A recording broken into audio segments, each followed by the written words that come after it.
So Eve, you were born in Lithuania and grew up there until you were 13 years old. What was it like growing up in Lithuania, and how can I imagine Lithuania during those times?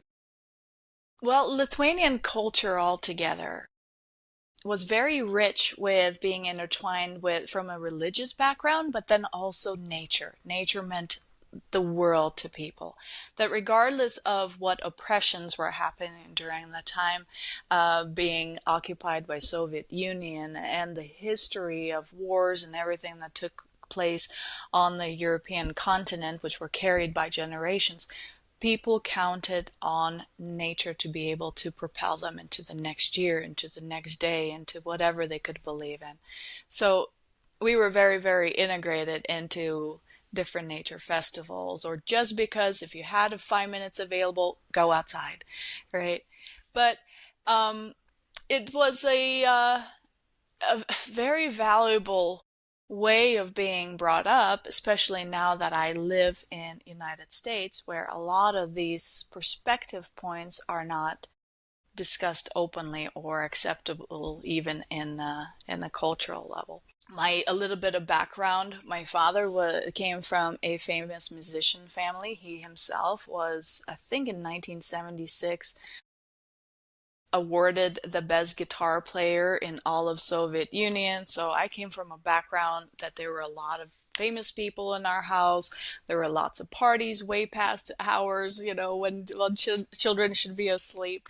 But at the same time, being afraid at certain times, because when you come in proximity when there's partying and there's wildness, and I would see that there were relationship issues between my parents. There was a lot of mistrust. There was a lot of infidelity. There was a lot of wildness. And I think through those years, I learned to just step back and watch. Just watch what's going on, right? And I think that as the years progressed, because very quickly, within 6 years, by the time I was 6 years old, my parents wanted to immigrate out of the occupied, oppressed regime area, and we went to Sweden. We went to a refugee camp there. It was my father, my mother, and myself, and we ended up leaving my 2-year-old brother because it was mandated that the entire family could not be going together. So for 6 months, we went to the refugee camp in Uppsala and then lived in Stockholm for a while, and it was just such an eye-opening experience, for a child. First of all, the store smelled amazing. Okay, it wasn't some ugly, half-bearded woman, selling fish by dropping it on the counter and chopping it for you. It was like a beautiful supermarket, and it was just wonderful. And I think that kind of propelled me to have that sense of wonder, to be able to see the different cultures and such. And then, of course, shortly after, we did get deported back because Lithuania was getting its independence finally. And the years after, I think more than ever, more than people would even be willing to admit, almost everybody had to depend on whatever inner knowing, their intuition, to get through. Because the whole entire infrastructure, the whole way people related to each other, every expectations that you have as a society was no longer there. From the currency to banking systems, which were null and void, to just overall thinking, are we even going to be on the map? And then the mafia crime scene came on very, very strongly, and there were kidnappings happening left and right just for the sake of getting $100 ransom for a child, whatever they could.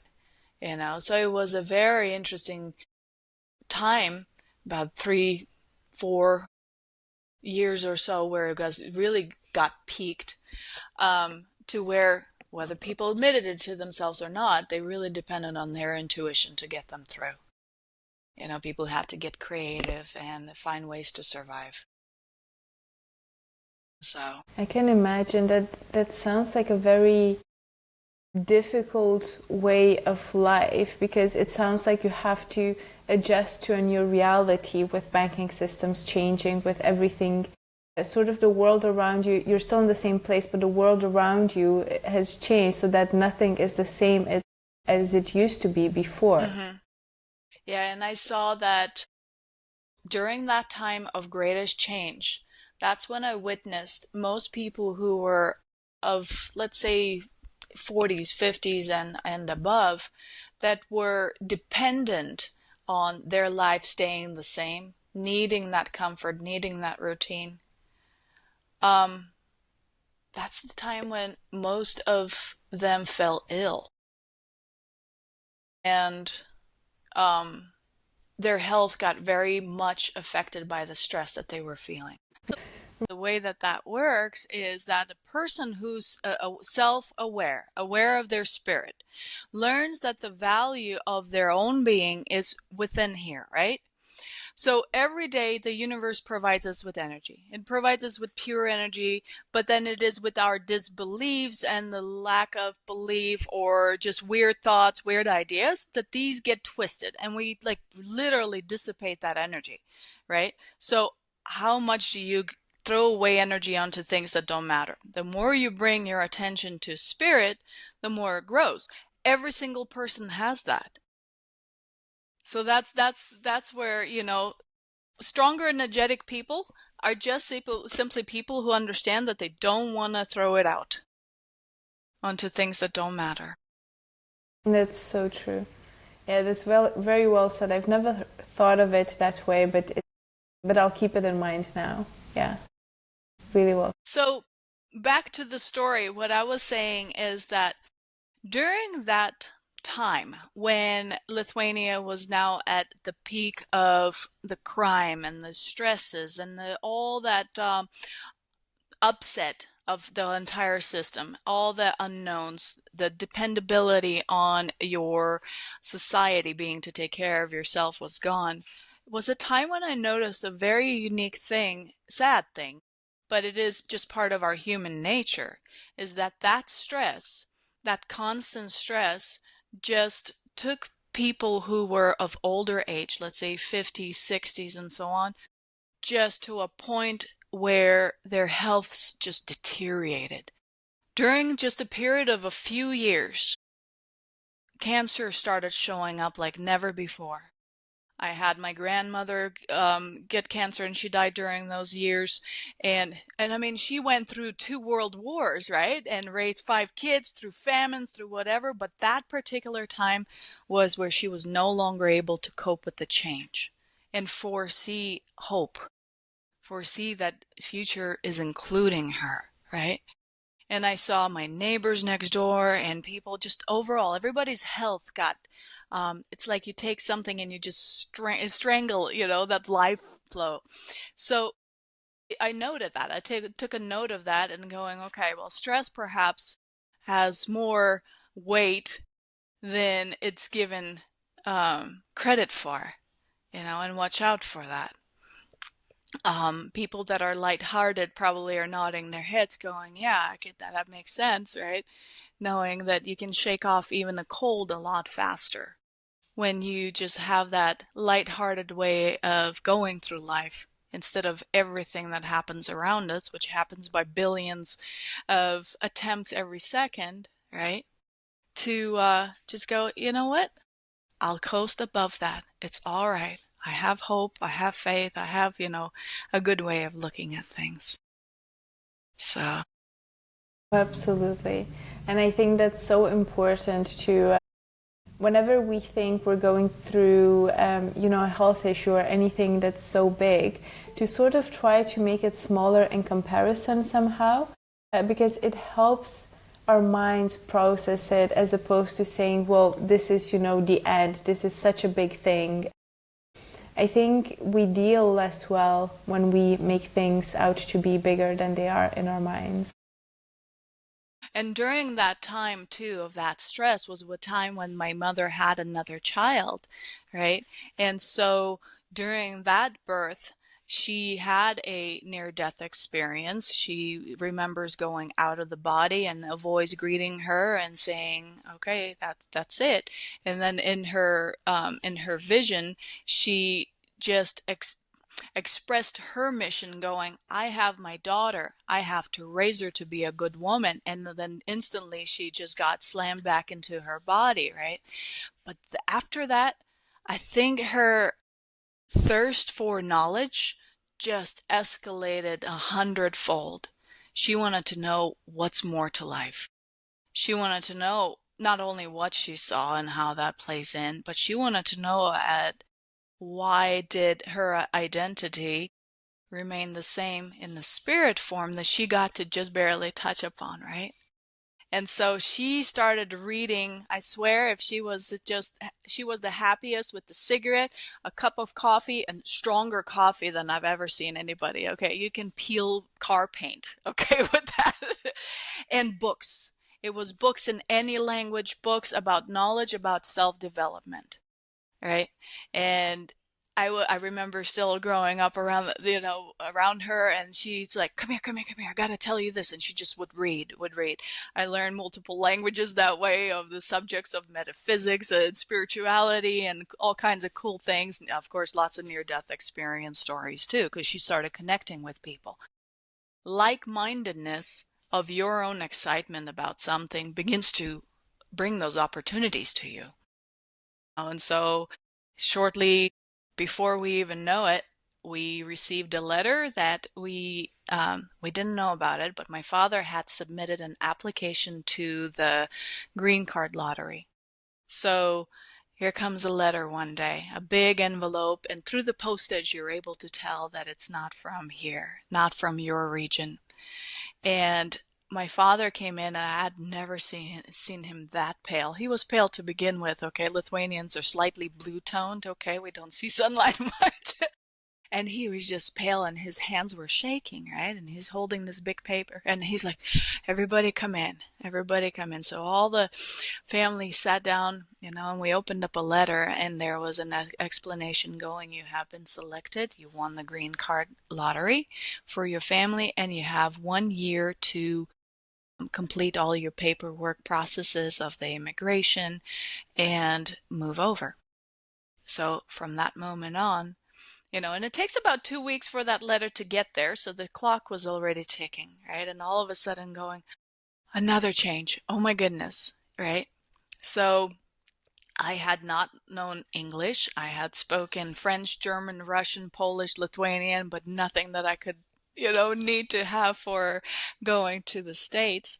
A lot of our friends turned against us. They're like, oh, you're one of those people now, and you get to see their own true selves and their limitations come up. But our family was not well off, all right? We had, obviously, just like everybody in the country, are undergone a big economic instability and such, right? So people were just barely able to make do. So how in the world, when your currency is so tiny in comparison to the dollar, in the world you would raise the money needed? But I think that my father's desire to get the family, I mean, he was obsessed with getting the family out of the oppression state, right? He believed in that. And so they were selling things down to pots, pans, sheets, socks, whatever you name it, okay? For the last 2 months, we were sleeping on the floor and smiling, and at the same time, more anxious than ever. My mother had the third child during that year. So there was a baby now on the way, right? And we're like, we don't even know anybody. We literally do not know a single soul in the United States. Where do we go? It's so large. It's so vast, right? So it was definitely an exciting year. As a child, you don't have those fears yet, right? About how you'll survive and everything. So as a child during that time, I was 12, you see everything as excitement. So I learned to go, okay, change is inevitable. Lots of changes had happened in my life up until then. You depend on your intuition to navigate through crazinesses, right? And just, I had a trust in life. It just naturally happening, because with every experience, you see it through and you gain trust. So I was excited. My parents were not. My parents were terrified. Dad started drinking even before we left the country, right? So my father leaves 3 months before we arrive. And he had chosen a town. We went into Nevada. Nevada is famous for gambling, you know. And so, having sold down everything, we did get tickets. We got all the paperwork done, and I remember it was August 31st, 1996, that I stepped foot on San Francisco Airport. And it was both exciting and everything. Little did I know that my father had, how can I say it? Him being born in a occupied country. A person's imagination can only go so far outside what they're used to, right? He used whatever that imagination he had to get the family out of the country. Once he got there, he never saw a vision past that. Never saw a vision that included him, right? He's like, my mission's over. That's it. And all of a sudden, all of his poor me experiences of being abandoned and betrayed by his family and all the losses and everything that he's just literally just catapulted on and just oppressed him very much so.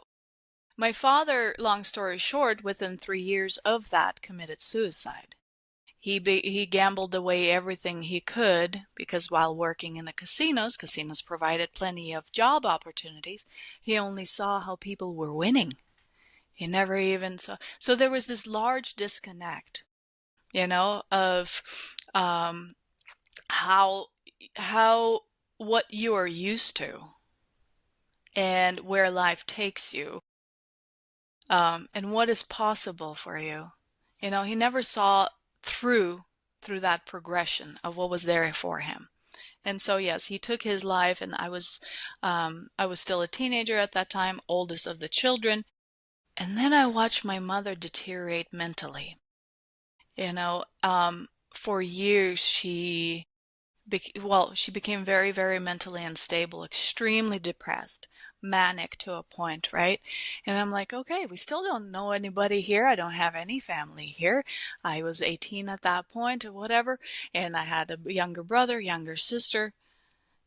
And who can you depend on? If your parents are gone, you're still a child, right? And you don't have a grandmother, aunt, or whatever, and there's no way back to wherever roots you come from. So that was a time that catapulted me into developing my own self, going, wait a minute, now that was my turn to go and do what, I watch so many other people do. When you dip into that low, that's a time when you begin to look up. There's no more looking down. There's no more down left, right? So that's the time you start looking up and you go, okay, there's more. Because that's the time you see the sky. For example, anybody that right now feels depressed or has some kind of issue, right? If you walk outside and you look up at the night sky, you realize how much more up is available for you, right? So it was that moment. So, and I think that's where my whole development of being a spiritual coach and things of that level, because I wanted now to help people. I finally found a place through self-development that I could rest onto, regardless of what was happening. So from 18 and on, it was a big opportunity for me to develop more and more and more as a person. In Lithuania, I was chatting with you a little bit earlier. In Lithuania, the whole belief system was Catholic. Everybody was a certain way, your holidays, your family interactions, everything was merged together there. When I came to the States, I saw that people were celebrating their faith in so many different ways. They had terms for everything. They had the Methodists, they had the Mormons, they had the Christians, they had the born-agains, they had the Muslims, everybody was in the same town going to the same school, and they had, everybody had their own thing. And then that's what I learned, that there was just so many ways that a person can continue to develop. And I joined a church there, and it was wonderful. And again, just kind of gaining that deeper insight of yourself. At first, the universe, God, whatever was out there, right? And then just through the development, through hardships, we begin to bring it closer and closer and closer and closer. We're the only ones keeping that distance away, right? Of how far away you're told that it is removed. So challenges, there's not something that I'm afraid of anymore at all. you know. No, I can so imagine, and it's remarkable to me that you said as a child you don't have fear or you don't feel fear as much as everybody else, but I could imagine for your parents, thinking or wish of going to this other country that seems to be everything we're dreaming of, but we have no idea because we haven't been there before. It terrified them, rightfully so. And on your end, it seems it was more exciting. It was something new, something you hadn't discovered before. And then you get to, this new country, knowing that your family had wished for and worked for so many years for you guys to be there. Mm-hmm. And you're faced with, a reality where, I could almost bet that nobody was there to welcome you or to make your stay any easier or to think, well, how can we be in your service? But they've had especially to integrate quite quickly, as well as yourselves as children. And it led your dad to work in a casino, ultimately gambling and ultimately committing suicide, and then your mom as well deteriorating mentally. So it felt like the dream that they were working for and that had been working for years was the very thing that destroyed them almost. And what were your feelings during that time, seeing that, you're now living in what was supposed to be a good thing for your family, what was supposed to be a place where you guys can thrive as a family, and all of a sudden being left with a broken family? I think that a person who is faced with a need, right? And now I had a younger brother and I had a younger sister, a baby sister still, and we had the father no longer there to financially support, the mother no longer able to financially support as well. When you're pressed with a need, yes, you have feelings, all right? You have your moments, especially at the end of the night when it's quiet and you get to hear your fears, you get to hear how it's not working or whatever. But what propels you is the service, right? I heard somebody once say, when you're nervous, focus on service, right? That's what gets you moving. And I think that's where that's where that ideology came from, that if you're faced against a negative feeling, if you're faced against fear, if you're faced against despair, or you lost something, it's focus on what you can serve, right? There's always need around you. And if you're a person with a good heart, you'll naturally just find something to do. So the continuation of purpose, the continuation of taking care of something, I think really kicked in at that time. We ended up working with a lot of other immigrant families during that time. Since I was 15, before it was even legal for me to drive, I would drive new families who were just like us a few years back, didn't know English, didn't know their way around it, whatever. I would drive them around to get their kids signed up. I spoke some English, that was good enough, right? Take them to the offices to where they can get things signed up, get their job applications filled out. And I love that feeling of being able to participate, And whatever um, were the fears and the reactions of each and every immigrant family that I saw were the same as my parents, were the same as the family before then, was the same as the family before them. And so you just kind of accept that as part of life. I think a lot of people in, especially United States, because frankly, there's so little conflict of extreme situations have been present for the last 50, 60 years. Most of people just had the privilege of having freedoms and having ability to access whatever it is that they desire, in the United States, that um, they forget that it's through challenge that you're able to get creative and things like that, right? I did lose my train of thought on that one, but that's all right. Absolutely. And I agree. I think it's lack that teaches you to be creative and to figure out another way, as opposed to, I think when you're born in abundance, it's just very difficult to be creative with resources, because resources are just all around you. Why would you need anything else? And actually, the first time I came to the US, I was in Long Island in New York, and our friend was driving us around, and he was showing us the houses of really rich people, and he was saying, there's this pattern of one generation just builds all this wealth out of nothing, and then two generations enjoy it, and then the fourth one destroys it. And almost all those houses had this story of people just becoming incredibly wealthy from nothing. And it just begs the question of what happens when you're born into all of that wealth, when you're born without necessarily a need to provide. And I think it almost robs you of the ambition and of the need to prove yourself, and of the need to figure it out and the pressure to figure it out.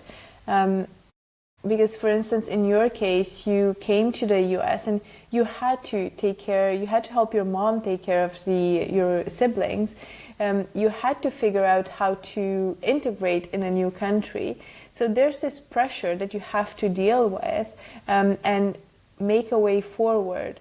Whereas if everything is cushy and, there's this silver platter that people are waiting for you with, there's almost no challenge there. So it also, I think it pushes us to not give our best. It lets us know that comfortable is okay. And in the grand scheme of things, I think is a disservice.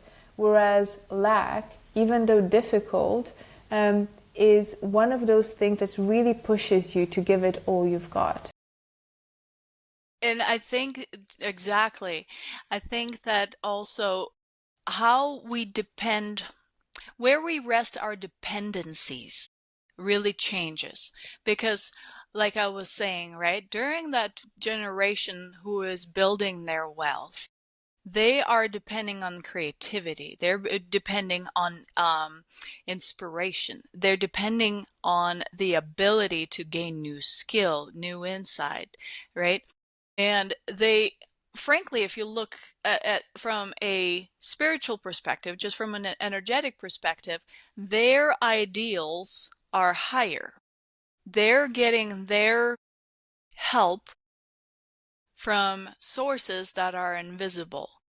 For example, the gentleman that invented the Singer sewing machine, right, had a story and of not having much, and then he saw the answer in a dream. So of how the whole mechanism needs to work, right? So people that are in that creative mode, yes, it is often the survival that drives you, right? But at the same time, once you get their survival only is so much. You then begin to catch a curve, right? Because you're driven by creativity. You're driven by movement. You never stop moving when you're building something, when you're coming out of a limiting situation. Eventually, you begin to be driven by lots of wonderful other aspirations, how you affect others and what that means, then you want to build a family, you want to provide. There's a lot of altruistic ideas. And then what happens, so your trust is rested in being able to receive information in real time as it's happening, right? The generations after that, your children, your first generation sees that because they're closest to you. They're able to witness how it is that you're able to navigate that curvature of growth, right? But then it gets lessened with the next generation because they don't see the practice. They don't see the strive. You have to see the strive, which is your baseline, right? What is the energy that moves you and what the result is? They only see that it's happening. So they begin to rest their trust of well-being and provisions into what is. Now you take it into, you take it away from the higher ideals. You don't count on your intuition as much. You do not count on that creativity through inspiration that comes out from middle of nowhere, right? Because you get lulled into resting in the comfort. And then, of course, the next generation obviously is going to be just playing out a lot of the kids that rebel, a lot of the generations that rebel and get into the negative expressions of things. They really are playing out against that parent who was not showing them that there's higher ideals. Because that person feels empty. Going, where is that? We need to have strive and challenge, and we need to have inspiration, and we need to have movement. If you take that away from a generation, they will rebel and will try to crumble it all down.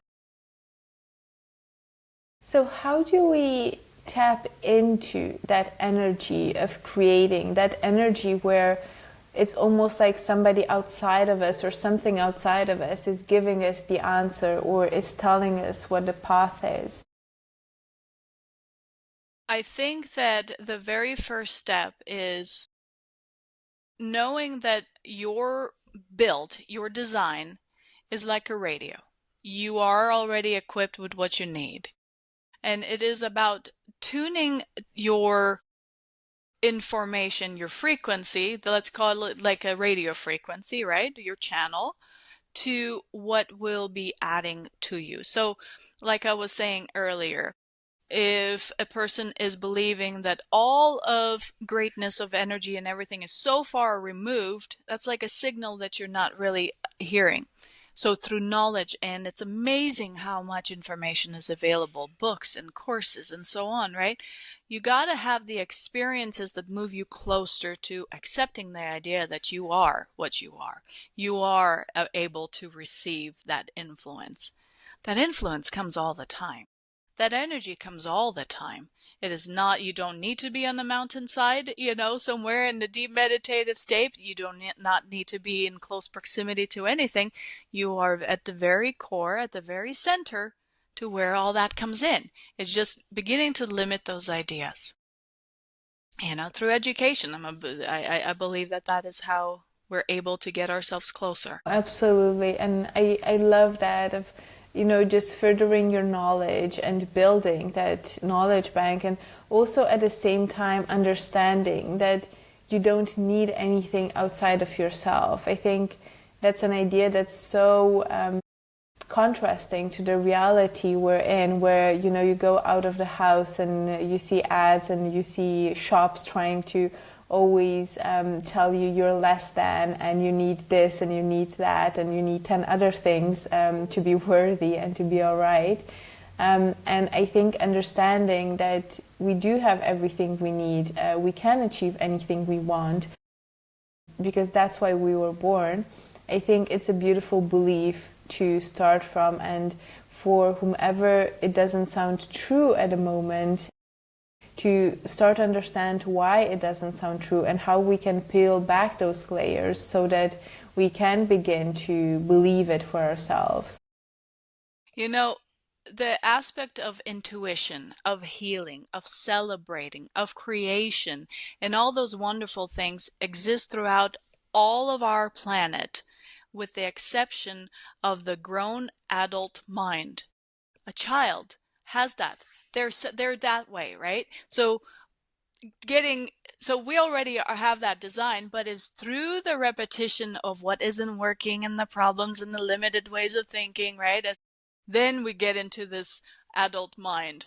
You go into nature and you realize that all that creativity, intuition, healing, and celebration of life is just bursting everywhere, right? You see that from trees to animals to sky to everything.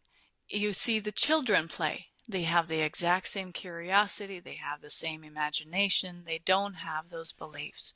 So it's often important for a person who wants to go back to that, to give less credit that the adult mind is better, smarter, more intelligent. It is just leaning back a little bit into resting what the pattern already is that makes the biggest difference. I like that. I like that frame very much. So tell me, how has this experience shaped you into who you are today, and the years of self-development and of trying to figure out, the meaning of everything around us? How has it led you to the point where you're at today?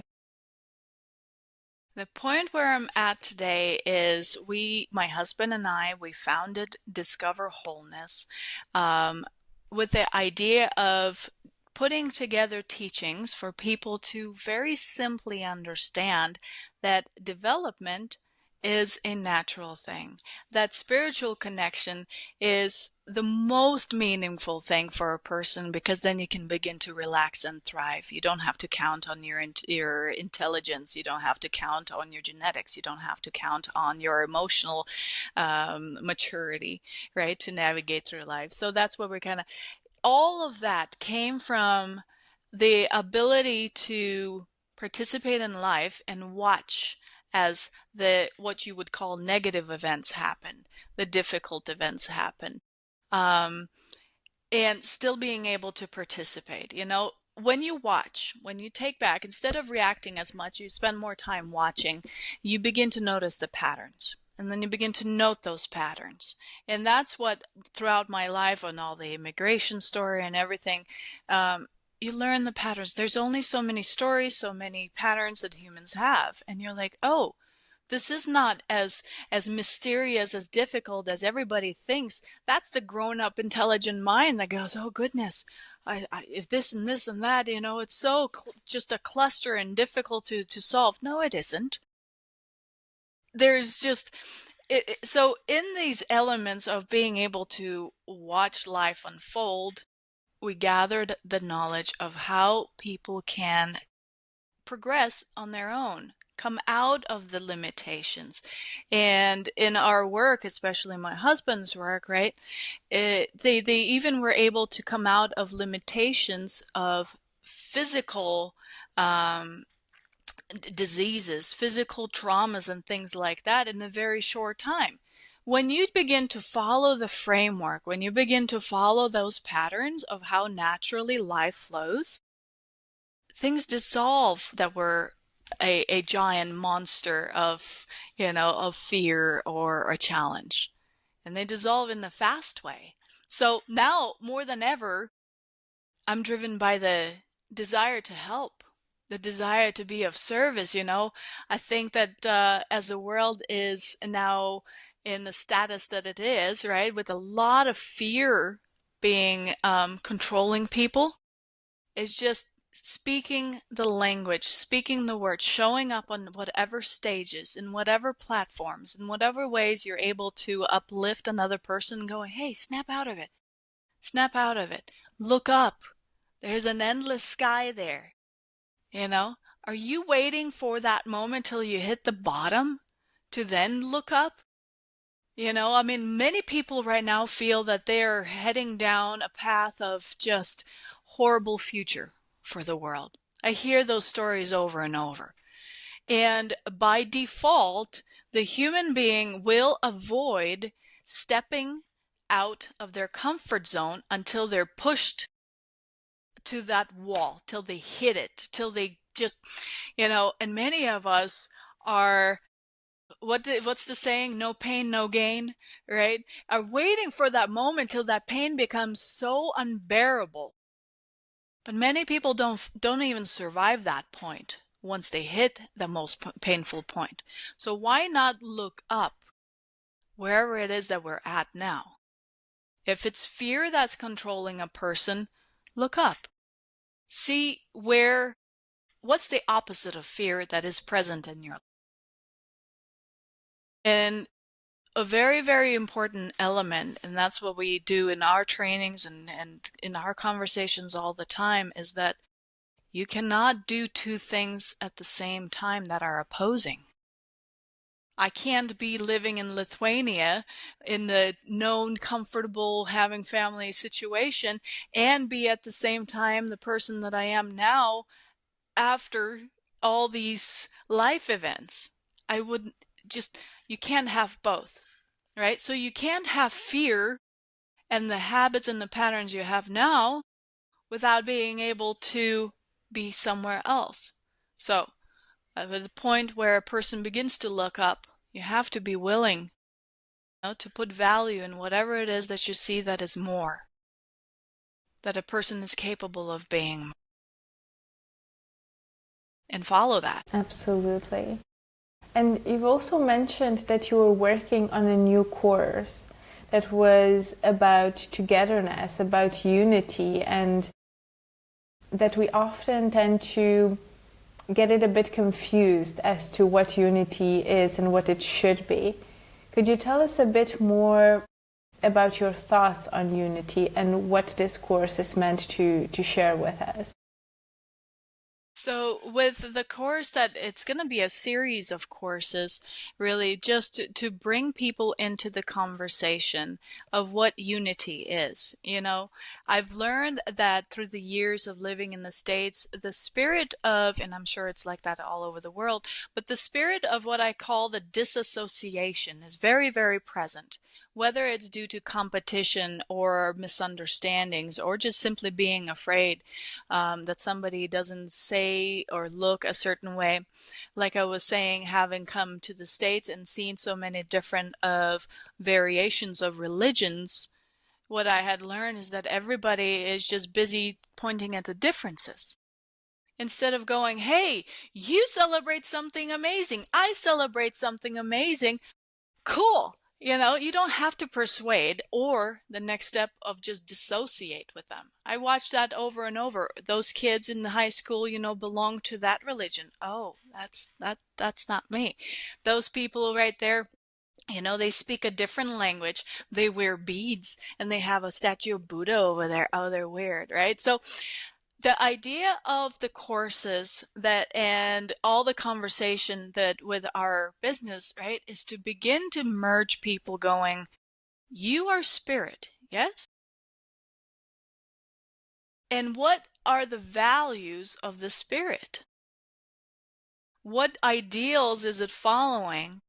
And then you begin to recognize that it is that intuition, creativity, connection, liveliness, that life flows through you when you're naturally, resting into that. That unity has been so misdefined by trying to do the opposite. We're hoping for results that are here. So everybody has a beating heart, everybody has a spirit, everybody has that that is upholding something wonderful and of higher frequencies. I think it's time for people to come together about that. The more we practice disassociation just in order to be right, the more we're going to have of what we already have. So it is in upholding another person, the ideals that their spirit celebrates, that is of positive value, that makes the biggest difference,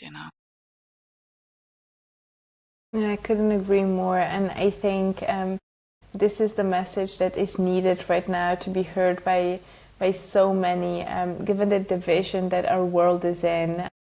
Of course, politics, global affairs, everything, it just seems like we're constantly at odds with one another. And we shouldn't be. I think it takes work out of each of us to try to see what brings us together and what we have in common, as opposed to the differences between ourselves, the things that are maybe pulling us apart.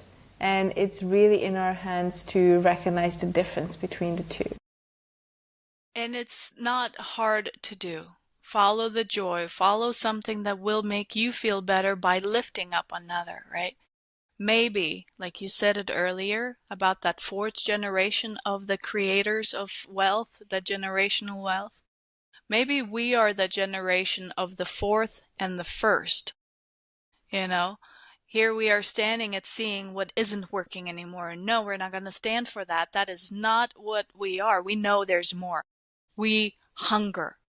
And at the same time, we're able to spark that new birth of what will be more aligned.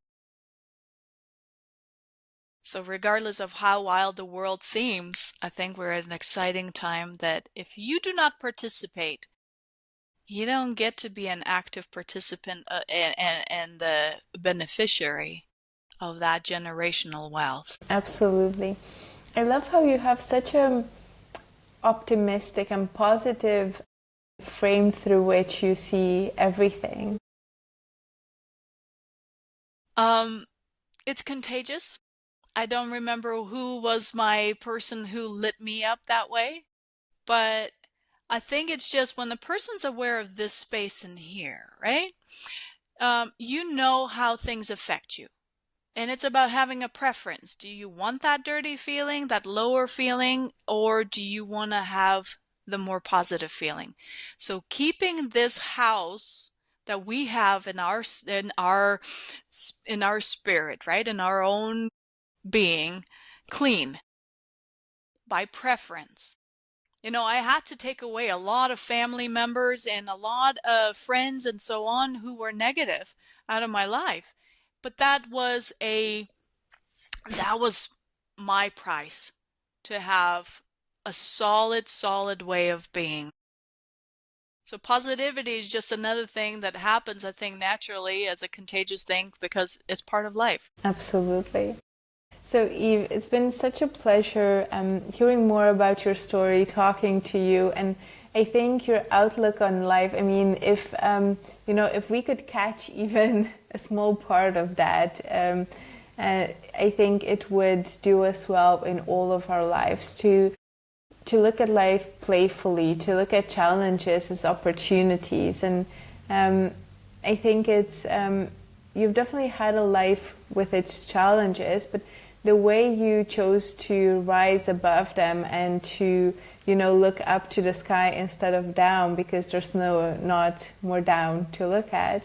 I think it's made you into such a wonderful human being, and one that we can definitely learn a lot from. Thank you. And likewise for sure. You have your story and you're driven by your ideals. You're driven by your desires to help and to be of service. You're in the same shoes like that too. And that's why the more we elevate each other's voices, the more we're able to make a difference. Absolutely. So for anybody that has been listening to this and resonates with you, how can they find you? How can they connect with you? So discoverwholeness.com is our internet space where we do post lots of things in there, and that's where the courses are available.